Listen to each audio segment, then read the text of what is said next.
En direct de Bruxelles, en Belgique, Marthe Tshisekedi, la veuve d'Étienne Tshisekedi. Bonsoir madame, merci d'avoir accepté de témoigner en direct sur TV5 Monde. Cela fait donc 6 mois quasiment que la dépouille de votre épouse se trouve au funérarium d'Ixelles, c'est une commune bruxelloise. Comment est-ce que vous vivez cette situation? Merci monsieur d'avoir me recevoir sur ce plateau. Je suis aujourd'hui sur ce plateau pour plaider le cas de mon mari et pour partager mes douleurs. Mon mari est décédé le 1er février. Il y a maintenant 6 mois que mon mari n'est pas encore enterré. C'est pour cela que je suis venu sur ce plateau pour faire appel à tout le monde qui connaît mon mari, l'ami, les parents, et tous qui les connaissent pour les faire sensibiliser et les faire comprendre ma douleur. C'est pourquoi je sensibilise tout le monde qui m'écoute à cet instant. Quelqu'un est décédé il y a 6 mois et le gouvernement congolais ne veut pas qu'on aille l'enterrer dans son pays natal où il doit aller se reposer en paix pour toujours, éternellement.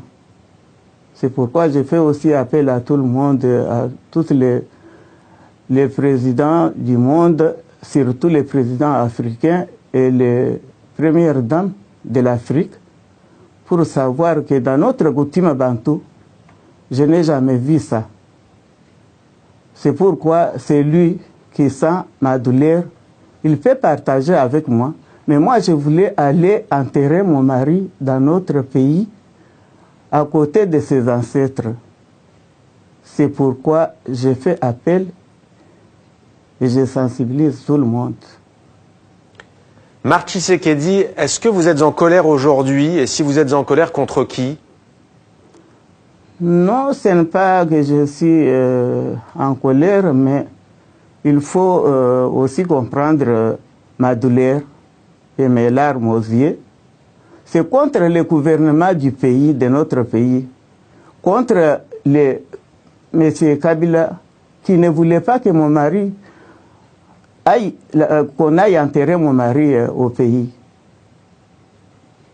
Le président Kabila et le pouvoir congolais, Madame Tshisekedi, redoutent des troubles, des débordements le jour où sera rapatriée à Kinshasa la dépouille de votre époux. Qu'est-ce que vous répondez à cela? Mais moi, je ne crois pas. Puisque l'année dernière, nous étions descendus avec mon mari au mois de juillet, mais il y avait des millions de personnes, mais il n'y avait pas de débordement. Tout le monde nous a accueillis vraiment avec la joie jusqu'à notre résidence. Mais je ne crois pas qu'aujourd'hui ça sera débordé. Si ça sera débordé, alors ça sera de leur côté. Marthe Tshisekedi, on vient de le voir dans le sujet que nous avons diffusé, il y a eu parfois des querelles, entre guillemets, sur le lieu même de la sépulture de votre époux, de votre défunt époux. Pour vous, il doit être enterré où? La priorité, on a bien compris, c'est que sa dépouille soit rapatriée à Kinshasa, la capitale de la République démocratique du Congo. Mais pour vous, est-ce qu'il doit être enterré dans l'intimité? Est-ce qu'il doit être enterré au siège de l'UDPS, son parti, le parti historique d'opposition? Mais tout ça, on avait suggéré, on avait demandé, mais le pouvoir en place ne voulait pas, mais le pouvoir en place nous avait proposé de faire toutes ces choses ensemble, de mettre en commun pour faire ensemble la dépouille mortelle de mon mari. On était tombé d'accord sur 3 choses, et puis il y avait le gouvernement, la famille biologique, et les familles politiques. Mais la famille biologique a déjà signé, la famille politique aussi a déjà signé, mais il reste que le gouvernement, il n'a pas signé. Au moment de signer, Alors c'est le moment que vice-premier ministre de l'Intérieur a fait des voyages d'aller de gauche à droite, mais on dirait qu'il n'y a pas quelqu'un d'autre qui peut signer à sa place. C'est pourquoi jusqu'à aujourd'hui ça traîne. Madame Tshisekedi, pour terminer, on a entendu votre appel lancé aux chefs d'État de ce monde et à leurs épouses, aussi celles que l'on appelle les premières dames. On sait que le pays duquel vous nous parlez ce soir, la Belgique, a des liens très particuliers avec le Congo-Kinshasa.